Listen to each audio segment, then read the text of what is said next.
Hello friends, കൂർഗിലെ മറ്റൊരു വീഡിയോയിലേക്ക് എല്ലാവർക്കും സ്വാഗതം. ഞാൻ രാവിലെ എണീറ്റിട്ട് നേരെ ഇനി പോകാൻ പോകുന്നത് എലിഫൻറ്റ് ദുബാരെ ക്യാമ്പിലോട്ടാണ്.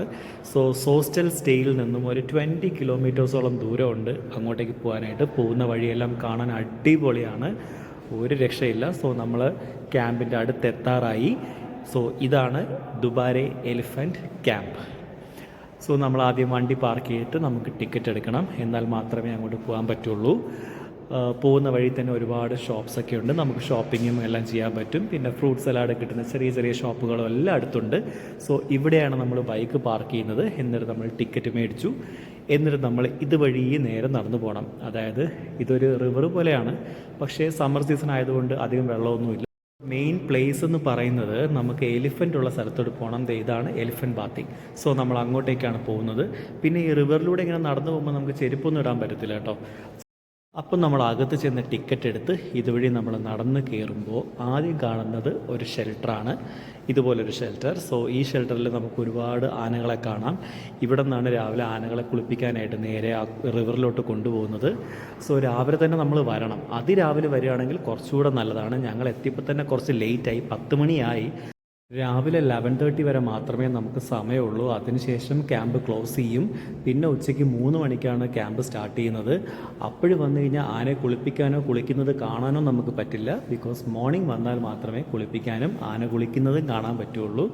അപ്പോൾ ശ്രദ്ധിക്കുക, രാവിലെ ഒരു 7 to 11:30 വരെ മാത്രമേ ക്യാമ്പ് ഓപ്പൺ ആവത്തുള്ളൂ. പിന്നെ ഒരു വൈകുന്നേരം ഒരു 3 മണി റേഞ്ചിനാവും. അപ്പോൾ ഇവിടെ പാപ്പന്മാരുള്ളത് കൊണ്ട് തന്നെ നമുക്ക് വളരെ സേഫാണ് ആനയെ കുളിപ്പിക്കാനും തൊടാനും ആനയുടെ തോളത്ത് കയറാനും ഒക്കെ. കണ്ടാൽ തന്നെ മനസ്സിലാവും, അത്രയ്ക്കും ഒരു ഫ്രണ്ട്ലിയാണ് ഇവിടുത്തെ ആനകളൊക്കെ. കണ്ടില്ലേ, ഒരു ആന ഇങ്ങനെ കുളിയെല്ലാം കഴിഞ്ഞ് നല്ല സുന്ദരനായിട്ട് തിരിച്ച് പൊയ്ക്കൊണ്ടിരിക്കുകയാണ്. അപ്പോൾ ഇത് കഴിയുമ്പോൾ അടുത്ത ആന കുളിക്കാൻ വരും. അപ്പോൾ അതാണ് ഇവിടുത്തെ ഒരു സെറ്റപ്പ്. യൂഷ്വലി ഒരു 4 to 5 ആനകൾ ഒരുമിച്ചാണ് ഇവിടെ കുളിപ്പിക്കുന്നത്. അപ്പോൾ 1 by 1 ആയിട്ട് ഇങ്ങനെ ഒന്ന് പോകുമ്പോൾ അടുത്തത് വരും, അങ്ങനെയാണ്. അപ്പോൾ കൊച്ചു കുട്ടികളെ വരെയും ഇവിടെ ആനയുടെ ഫ്രണ്ടിൽ കൊണ്ട് നിർത്തിയിരിക്കുകയാണ്. അപ്പോൾ അത്രയ്ക്ക് സേഫാണെന്ന് നമുക്ക് മനസ്സിലാക്കാൻ പറ്റും. പിന്നെ എക്സ്ട്രാ ടിക്കറ്റ് എടുക്കാതെ ഈ വഴി കൂടെ ആരെയും കടത്തി വിടത്തില്ല. അപ്പോൾ അതും സ്ട്രിക്റ്റാണ്, ഗാർഡുണ്ട് അവിടെ.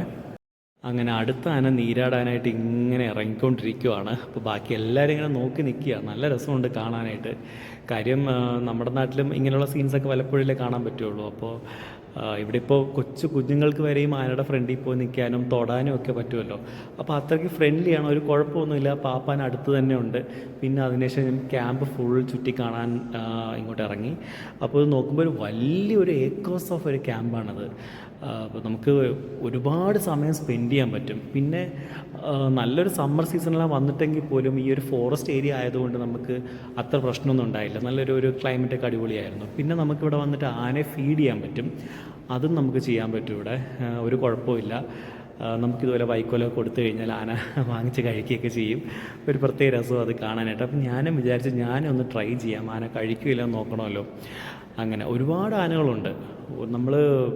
എനിക്ക് എത്ര എണ്ണം എന്ന് എനിക്ക് പറയാൻ അറിയില്ല, പക്ഷെ ഒരുപാട് ആനകൾ നമുക്ക് കാണാൻ പറ്റും. ഒരു പ്രത്യേക ഒരു എക്സ്പീരിയൻസ് തന്നെയാണ്. അപ്പോൾ ആ ഒരു ഷെൽട്ടർ കഴിഞ്ഞിട്ട് പിന്നെ നമുക്ക് ഇതിലൂടെ നടന്നു പോയി കഴിഞ്ഞാൽ ഒരു വാസ്റ്റായിട്ടൊരു ഗ്രൗണ്ട് ഏരിയയാണ്. ലൈക്ക് ഒരു ക്രിക്കറ്റ് ഗ്രൗണ്ട് പോലെ ഇരിക്കും, ഒരു സർക്കുലർ ഷേപ്പിലാണത്. അവിടെ അത്രയും ഇങ്ങനെ ആനകളെ നിർത്തിയിരിക്കുവാണ്, റൗണ്ടായിട്ട് നമുക്ക് കാണാൻ പറ്റും. അവിടെ ഫുൾ നമുക്കിങ്ങനെ കറങ്ങി വന്ന എല്ലാ ആനകളെയും കാണാം. അപ്പോൾ ഞാനൊന്ന് ശ്രമിച്ചു വൈക്കോൽ കൊടുക്കാനായിട്ട്. അപ്പോൾ അത് ആന വാങ്ങിച്ച് കഴിച്ചു, ഭയങ്കര ഹാപ്പിയായി, വീഡിയോയും എടുക്കാൻ പറ്റി. അങ്ങനെ നല്ല രസമുണ്ട്. പക്ഷേ ഇവിടെ 1-2 കുറേ ആനകൾ നമുക്കിങ്ങനെ ഒറ്റക്കൊമ്പനായിട്ട് നമുക്ക് കാണാൻ പറ്റും. പിന്നെ മിക്ക ഉള്ളതിൻ്റെ കൊമ്പെല്ലാം അടിപൊളിയാണ്, സൂപ്പറാണ് കാണാനായിട്ട്. കുളിച്ച് കഴിഞ്ഞ ആനേനെയാണ് ഈ ഒരു സൈഡിൽ കൊണ്ട് നിർത്തുന്നത് അവർ. അപ്പോൾ കുളിക്കാനുള്ള ആനകളെ വീണ്ടും ആ ഷെഡിൽ തന്നെയാണ്. അപ്പോൾ 11:30 ആകുന്ന സമയത്ത് ഈ ആനകളെ ഇവിടെ നിന്ന് മാറ്റി പിന്നെ വീണ്ടും നേരെ അവർ ഒരു ഫോറസ്റ്റ് ഏരിയ ഉണ്ട്, അങ്ങോട്ട് കൊണ്ടുപോകും. പിന്നെ എഗെയിൻ ക്യാമ്പ് ഓപ്പൺ ചെയ്യുന്ന സമയത്ത് എല്ലാ ആനയും ഇവിടെ കൊണ്ടുവന്ന് നിർത്തും. അപ്പോൾ നമ്മൾ വരുന്ന ടൂറിസ്റ്റുകാർക്ക് എല്ലാവരും കാണാൻ പറ്റുമല്ലോ. അപ്പോൾ ഇതാണ് ഗൈസ് ഇവൻ ഇച്ചിരി കുട്ടിക്കുറുമ്പനായിരുന്നു കേട്ടോ. നല്ല ഇങ്ങനെ നമ്മൾ ക്യാമറയും കൊണ്ട് അടുത്ത് ചെന്നപ്പോൾ തന്നെ ഇങ്ങനെ ഭയങ്കര ഡാൻസൊക്കെ ആയിരുന്നു ഈ ആന. ഇതാണൊരു ഫുൾ വ്യൂ, ആ ഒരു സർക്കുലർ വ്യൂ എന്ന് പറയുന്നത് ഇതാണ്. എല്ലാ ആനയും ഇങ്ങനെ ഒരു സർക്കുലർ ഷേപ്പിൽ ഇങ്ങനെ നിർത്തി അങ്ങ് വെച്ചിരിക്കുകയാണ്. അപ്പോൾ നല്ല രസമുണ്ട് കാണാനായിട്ട്. ചുമ്മാ ഇങ്ങനെ നടന്ന് ഓരോ ആനേനെ കണ്ട് ഫോട്ടോസൊക്കെ എടുത്തു. പിന്നെ സെൽഫിയും കൊണ്ട് ആന പിന്നെ മൊബൈലും കൊണ്ട് അടുത്ത് വന്നപ്പോൾ തന്നെ ആന പോസ് ചെയ്യാൻ തുടങ്ങി. നല്ല രസമുണ്ടായിരുന്നു അത്, കണ്ടില്ലേ? അങ്ങനെ ഓൾമോസ്റ്റ് ക്യാമ്പിൻ്റെ പല ഭാഗങ്ങളും ഞാൻ കണ്ടു കഴിഞ്ഞു. അപ്പോൾ ഇനിയും നടന്നുകൊണ്ടിരിക്കുകയാണ്, എവിടെയെങ്കിലും സ്പോട്ട് കാണാനുണ്ടോ എന്നുള്ള രീതിയിൽ.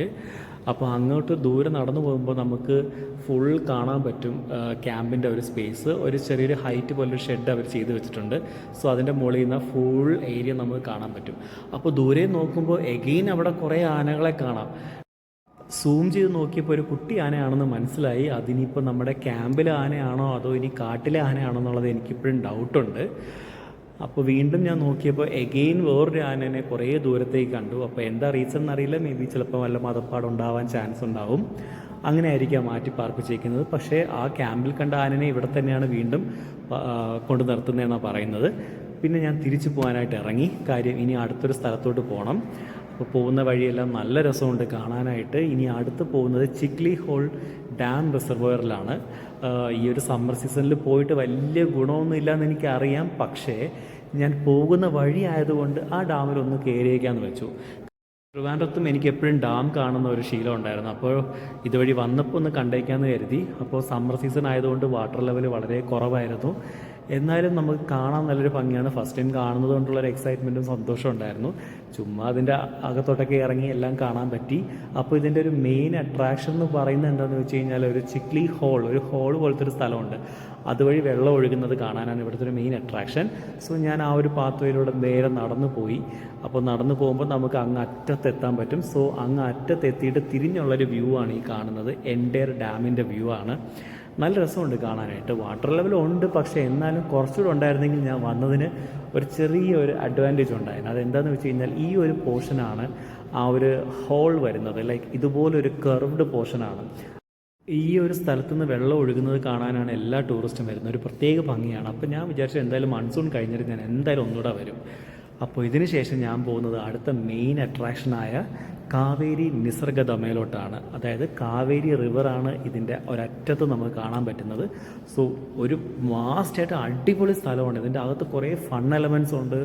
അതിനേക്കാൾ പറയുകയാണെങ്കിൽ കുറേ ഷോപ്പിംഗ് എലമെൻറ്റ്സ് ഉണ്ട്. ഇവിടെ ഒരുപാട് ഷോപ്പുകളുണ്ട്, ഹോഴ്സ് റൈഡിംഗ് ഉണ്ട്, പിന്നെ നമുക്ക് സ്പൈസസ് വാങ്ങിക്കാൻ പറ്റും, കുറേ ഗിഫ്റ്റ് ഐറ്റംസ് വാങ്ങിക്കാൻ പറ്റും. അങ്ങനെ ഒരു അടിപൊളി സ്ഥലം തന്നെയാണ് ഇവിടെ. അതും പോരാഞ്ഞിട്ട് കുറേ ഫുഡ് ഐറ്റംസും ജ്യൂസ് ഷോപ്പ്, അങ്ങനെ എല്ലാ കാര്യങ്ങളും ഉള്ളൊരു സ്ഥലമാണ് ഈ കാവേരി നിസർഗദമ.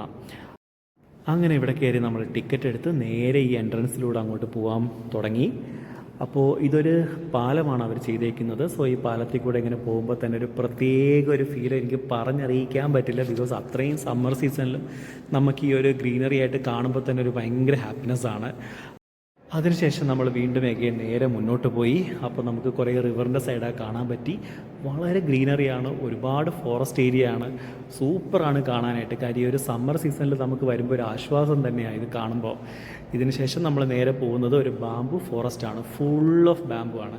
അപ്പോൾ ഒരു പ്രത്യേക ഒരു വൈബ് തന്നെയായിരുന്നു. നമ്മൾ നോർമൽ കാണുന്ന ഒരു ഫോറസ്റ്റിനേക്കാളും ബാംബു ഫോറസ്റ്റിലൂടെ വാക്ക് ചെയ്യുമ്പോൾ വേറൊരു ഫീലാണ്.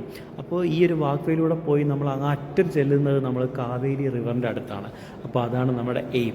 സോ ആ പോകുന്ന വഴിയിലൊക്കെ ഇവരൊരു പ്രത്യേക തരം സ്റ്റാച്യൂസും അങ്ങനെ കുറേ കാര്യങ്ങൾ കൺസ്ട്രക്ട് ചെയ്തിട്ടുണ്ടായിരുന്നു. അപ്പോൾ അത് കാണാൻ പ്രത്യേക ഒരു ഭംഗിയാണ്. അപ്പോൾ ഈ പോകുന്ന വഴിക്ക് കുറേ ചെറിയ ചെറിയ സ്പോട്ടുകളും മെയിൻ അട്രാക്ഷൻസൊക്കെ ഉണ്ടായിരുന്നു. കണ്ടില്ലേ, ഇവരിങ്ങനെ കുറേ കാര്യങ്ങൾ ചെയ്തു വെച്ചിട്ടുണ്ട്. ഇതുപോലെ വീട് പോലെയൊക്കെ ഡെക്കറേറ്റ് ചെയ്ത് വെച്ചിട്ടുണ്ട്. പിന്നെ കുറേ സ്റ്റാച്യൂസ് ഉണ്ട്. കണ്ടില്ലേ, ഇങ്ങനെ കുറേ പഴയ സ്റ്റാച്യൂസ് ഉണ്ടായിരുന്നു. പിന്നെ അതുപോലെ തന്നെ കുറച്ച് ഡാൻസ് ഫോംസ് ഒക്കെ ഉണ്ടായിരുന്നു. അപ്പോൾ ഇത് കാണാനൊരു പ്രത്യേക ഒരു ഭംഗി തന്നെയായിരുന്നു. അപ്പോൾ എല്ലാവരും ഇതിൻ്റെ അടുത്ത് വന്നിരുന്ന് ഫോട്ടോസും വീഡിയോസൊക്കെ എടുക്കുന്നുണ്ടായിരുന്നു. കാര്യം നമ്മൾ ആദ്യമായിട്ടല്ലേ ഇത് കാണുന്നത്. പിന്നെ അതിനുശേഷം ഞാൻ കയറിയത് ബേർഡ്സിനെ കാണാനാണ്. അപ്പോൾ ഒരു പ്രത്യേക സ്ഥലം തന്നെ ഉണ്ടായിരുന്നു, ബേർഡ്സും റെപ്റ്റൈൽസൊക്കെ ആയിട്ട്. നമുക്ക് വേണമെങ്കിൽ ഇതിനെ എടുത്ത് ഫോട്ടോസൊക്കെ ചെയ്യാം. പക്ഷേ ഞാൻ റെപ്റ്റൈൽ ആയതുകൊണ്ട് അതിനെ തൊടാൻ പോയില്ല. ഞാൻ ബേർഡ്സിൻ്റെ അടുത്തോട്ടാണ് നേരെ പോയത്. കാര്യം എനിക്ക് ബേർഡ്സിനെ ഭയങ്കര ഇഷ്ടമാണ്. അങ്ങനെ ഞാൻ ഇതിന് സെപ്പറേറ്റ് ടിക്കറ്റ് കൊടുത്തു വേണം നമ്മൾ അകത്ത് കയറാനായിട്ട്. ടിക്കറ്റ് എടുത്ത് നമ്മൾ ബേർഡ്സിനെ കാണാനായിട്ട് അകത്തോട്ട് ചെന്നു. കുറേ നല്ല കളർഫുൾ പാരറ്റ്സ് ഉണ്ടായിരുന്നു. എനിക്ക് ഇതിൻ്റെ കളർ കണ്ടിട്ട് ഒരുപാട് ഇഷ്ടപ്പെട്ടു. ഒന്ന് ആലോചിച്ച് നോക്കി, എന്ത് സൂപ്പർ കളറാണ്. ഇങ്ങനൊരു കളർ നമുക്ക് ഡ്രസ്സിൽ കിട്ടുമോ? ഇല്ല, ഭയങ്കര റെയറായിരിക്കും. കാര്യം അത്രയ്ക്കും എന്താ പറയുക, ഒരു നാച്ചുറൽ കളേഴ്സ് എന്നൊക്കെ പറയുന്നത് ഇതാണ്. ഗോഡ്സ് ക്രിയേഷൻ എന്നൊക്കെ പറയുന്നത് അല്ലേ. ഞാനിങ്ങനെ ക്യാമറയും കൊണ്ട് വന്നപ്പോൾ ഇവനിങ്ങനെ നോക്കുന്നുണ്ടായിരുന്നു ആരുടെ എന്നെ വീഡിയോ എടുക്കുന്നതെന്നുള്ള രീതിയിൽ. പിന്നെ തൊട്ടടുത്ത് സ്വാൻ ഉണ്ടായിരുന്നു. പിന്നെ ഒരു കോഴിയുടെ ഒരു ടൈപ്പ് ഒരു ബേർഡ് ഉണ്ടായിരുന്നു. പിന്നെ ഓസ്ട്രിച്ച് ഉണ്ടായിരുന്നു. അങ്ങനെ ഒരുപാട് ബേർഡ്സൊക്കെ ഉണ്ട്. ഞാൻ കുറച്ച് മാത്രമേ ഫോട്ടോസ് എടുത്തിട്ടുള്ളൂ. പിന്നെ എൻ്റെ ഒരു ഫേവറേറ്റ് ആണ് പാരറ്റിൻ്റെ വേറൊരു, നമ്മൾ നോർമൽ കാണുന്നൊരു പാരറ്റല്ല, അതിൻ്റെ ഒരു കഴുത്തൊക്കെ നോക്കിയ ഒരു സെപ്പറേറ്റ് കളറാണ്. പിന്നെ നമുക്ക് എക്സ്ട്രാ ടിക്കറ്റ് എടുത്തു കഴിഞ്ഞാൽ ഇതുപോലെ ബേർഡ്സിനെ ഫീഡ് ചെയ്യാൻ പറ്റും. അപ്പോൾ ഞാൻ കരുതി ശരി, റെപ്റ്റൈലിനെ എടുത്തില്ലല്ലോ, ഞാൻ അറ്റ്ലീസ്റ്റ് ബേർഡ്സിനെങ്കിലും എടുക്കാമെന്ന് കരുതി. അങ്ങനെ ഞാൻ അകത്ത് കയറി തിന കയ്യിൽ വെച്ചപ്പോഴേക്കും തന്നെ ബേർഡ്സ് വന്നിങ്ങനെ പറന്ന് വന്നിരുന്ന് ഇങ്ങനെ തിന കൊത്തിക്കൊണ്ടിരിക്കുകയായിരുന്നു. അപ്പോൾ നമുക്ക് ഫസ്റ്റ് വന്ന് നമ്മുടെ സ്കിന്നിൽ ഇങ്ങനെ തൊടുമ്പോൾ നമുക്കൊരു ഡിഫിക്കൽട്ടി തോന്നുമെങ്കിലും പിന്നെ ഞാനത് ഭയങ്കരമായിട്ട് എൻജോയ് ചെയ്തു. അപ്പോൾ എനിക്ക് ഈ തത്തേനെ കണ്ടപ്പോൾ എനിക്ക് ഭയങ്കര ഇഷ്ടപ്പെട്ടു. കാര്യം ഒരു വല്ലാത്തൊരു കളറാണ്. എപ്പോഴും യെല്ലോ കളർ എന്ന് പറയുന്നൊരു അട്രാക്ഷൻ ആണല്ലോ. നമ്മൾ ഈ നോർമലി കാണുന്ന ഒരു പച്ച തത്തയല്ല, അപ്പോൾ ഇതൊരു മഞ്ഞ തത്തയാണത്. അപ്പോൾ ഞാനിങ്ങനെ തിന കയ്യിൽ വെച്ചപ്പോൾ തന്നെ ഉടനെ ഓടി വന്ന് കഴിക്കാനൊക്കെ വന്നിരുന്നു, ഇങ്ങനെ കൊത്തിക്കൊണ്ടിരിക്കുമായിരുന്നു. നല്ല രസമുണ്ട്. ഞാൻ ഫസ്റ്റ് ടൈമാണ് ഇങ്ങനെ ഒരു പാരറ്റിനെ കൈകൊണ്ടെടുക്കുന്നത്, ഫസ്റ്റ് ടൈമാണ്. യൂഷ്വലി ഞാൻ ചെറിയ കിളികളെ ഇങ്ങനെ പണ്ട് ചെറുതിലെ ഇങ്ങനെ എടുത്തിട്ടുണ്ട്, പക്ഷേ പാരറ്റിൻ്റെ കയ്യിൽ വന്നിരിക്കുന്നത് ആദ്യമായിട്ടാണ്. അപ്പോൾ ഇങ്ങനെ കഴിക്കുന്നത് കാണാൻ ഒരു പ്രത്യേക ഒരു ഭംഗി തന്നെയായിരുന്നു. എനിക്ക് ഭയങ്കര സന്തോഷമായി. കാര്യം നമ്മൾ ഇത്രയും കഷ്ടപ്പെട്ട് വന്നതിൽ ഇങ്ങനെയൊക്കെ ചെയ്ത് എൻജോയ് ചെയ്യാൻ പറ്റിയല്ലോ. അങ്ങനെ കഴിച്ചുകൊണ്ടിരിക്കുമ്പോൾ പെട്ടെന്ന് എവിടെന്നോ ഒരു സൗണ്ട് കേട്ടിട്ട് ഈ തത്തകളെല്ലാം കൂടെ എങ്ങോട്ടാണെന്നറിയില്ല പെട്ടെന്ന് അങ്ങ് ദൂരേക്ക് പറന്നുപോയി. ഇപ്പം ഞാൻ കരുതി ഇനി എൻ്റെ മിസ്റ്റേക്ക് ആണോ എന്നുള്ളത്. പക്ഷേ അല്ല, ഗാർഡ് പറഞ്ഞെന്താണെന്ന് വെച്ച് കഴിഞ്ഞാൽ ദൂരെ നിന്ന് എന്തോ ഒരു സൗണ്ട് കേട്ടിട്ടുണ്ട്, അതുകൊണ്ടാണ് പെട്ടെന്ന് ഇങ്ങനെ തത്തകൾ പറന്നു പോയെന്നുള്ളത്. പിന്നെ ഞാൻ അതിന് ശേഷം വീണ്ടും നമ്മൾ പുറത്ത് നടക്കാൻ തുടങ്ങിയപ്പോൾ ഒരു വാസ്റ്റ് ഏരിയയിൽ നമുക്കിങ്ങനെ കുറേ മാനുകളെ കാണാം. അപ്പോൾ വരുന്ന ടൂറിസ്റ്റൊക്കെ ഇങ്ങനെ മാനുകളെ തൊടാനും ഇങ്ങനെ വെള്ളം കുടിക്കാനൊക്കെ ആയിട്ട് ബോട്ടിൽ നിന്ന് വെള്ളം കൊടുക്കുന്നൊക്കെ ഉണ്ടായിരുന്നു. അപ്പോൾ ഞാൻ തൊടാനൊന്നും പോയില്ല, ഞാൻ തൊട്ടടുത്ത് നിന്ന് എല്ലാം ഇങ്ങനെ കാണുന്നുണ്ടായിരുന്നു. അപ്പോൾ വളരെ സന്തോഷമുണ്ട്. നമുക്ക് ഈ മാനയൊക്കെ തൊട്ടടുത്ത് നിന്ന് കാണുക എന്ന് പറയുമ്പോൾ ഒരു പ്രത്യേക ഹാപ്പിനെസ് അല്ലേ. നമ്മൾ യൂഷ്വലി സൂവിലൊക്കെ പോകുമ്പോഴല്ലേ കാണുന്നത്. അപ്പോൾ എനിക്കിതിൻ്റെ ഉള്ളിൽ ഇങ്ങനെയൊക്കെ ആണെന്ന് അറിയത്തേ ഉണ്ടായിരുന്നില്ല. അപ്പോൾ ഇത് അറിയാതെ ഞാൻ വന്നപ്പോൾ എനിക്ക് കണ്ടപ്പോൾ പ്രത്യേക സന്തോഷമായി. പിന്നെ നമ്മൾ എൻഡ് പോയിന്റിലെത്തി. സോ ഇതാണ് ആ ഒരു കണ്ട ടൂറിസ്റ്റ് ഏരിയയുടെ എൻഡ് പോയിന്റ്. ഇവിടെ ഈ ഒഴുകുന്നത് കാവേരി നദിയാണ്, അതുകൊണ്ടാണ് ഇതിൻ്റെ പേര് കാവേരി നിസർഗതമ എന്ന് വന്നത്. അപ്പോൾ ഇതിൻ്റെ ഉള്ളിൽ ചെന്ന് നമ്മൾ റിവറിൻ്റെ അടുത്ത് പോയി കുറച്ച് റെസ്റ്റൊക്കെ എടുക്കാം, ഇത്രയും ദൂരം വെയിലും കൊണ്ട് നടന്നതല്ലേ എന്ന് കരുതി അങ്ങനെ താഴെ ചെന്നെത്തി. കുറേ ഫോട്ടോസും വീഡിയോസും ഒക്കെ എടുത്ത് ചുമ്മാ വെള്ളത്തിൽ കാലൊക്കെ വെച്ചിട്ട് അങ്ങനെ വളരെ പീസ്ഫുള്ളായിട്ട് സമാധാനത്തോടെ ഇരുന്നു.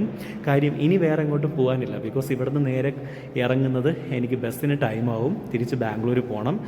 അപ്പോൾ അതുകൊണ്ട് ഫുള്ളി നമ്മൾ റെസ്റ്റ് എടുത്തിട്ട് കഴിഞ്ഞ 2 ദിവസത്തെ ട്രിപ്പിനെ കുറിച്ചൊക്കെ ഒന്ന് ആലോചിച്ചിട്ട് ഇങ്ങനെ വളരെ സന്തോഷത്തോടെ ഇരിക്കുമായിരുന്നു. അങ്ങനെ ലാസ്റ്റ് മറ്റൊരു വ്യൂ പോയിൻ്റൊക്കെ ജസ്റ്റ് കണ്ടിട്ട് തിരിച്ച് ഞാൻ അങ്ങോട്ട് ഇറങ്ങി. അങ്ങനെ തിരിച്ച് പൊയ്ക്കൊണ്ടിരിക്കുകയാണ്. തിരിച്ചിനി പോയി വേണം റൂമിൽ പോയിട്ട് ബാഗ് എടുത്തിട്ട് നേരെ ബസ് സ്റ്റോപ്പിൽ പോകണം. ബസ് ഒരു കൃത്യം 5:30 ആകുമ്പോഴേക്കും വരും. അപ്പോൾ അടുത്ത വീഡിയോയിൽ മറ്റൊരു വിശേഷങ്ങളുമായിട്ട് ഞാൻ നിങ്ങളുടെ മുമ്പിൽ വരാം. അതുവരേക്കും ബൈ, ടേക്ക്